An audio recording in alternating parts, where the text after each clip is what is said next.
Қостанай облысында бройлер етінің өндіріс көлемі ұлғайды. 7 жыл бойы тұралап қалған құс фабрикасы қалпына келтірілді. Өндірісті жандандыруға сауда және интеграция министрлігі Бәйтерек холдингі мен Қазақ экспорттық сақтандыру компаниясы септігін тигізді. Қазір инвестициялық жоба өз тиімділігін дәлелдеп үлгерді. Өнім отандық және шетелдік нарықта жоғары сұранысқа ие. Бұл цехта Мәскеуге жөнелтілетін өнімнің кезектілігі қапталып жатыр. Диана Сердюк жаңа кәсіпорында еңбек ететін 260 адамның бірі. Кезінде вахталық әдіспен жұмыс істеп, қатынаудан қиындық көргенін айтады.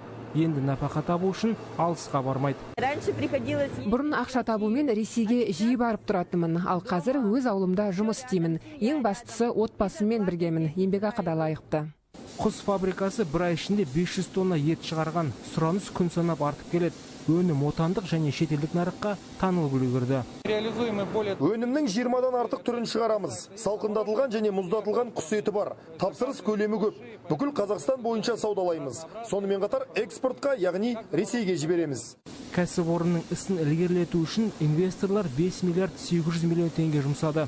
Тұралап қалған сою цехы, құс қоралары мен құрама жем зауытының жұмысы жанданды. Осы ретте бірнеше қаржы институты қолдау танытты. Кәсіпорынның жағдайы өте ауыр болған. Кепілді құны төмен бағаланды. Біз Қазақ экспорт ұсынған шараларға арқа сүйеніп сақтандыру қарызын қолдан алдық.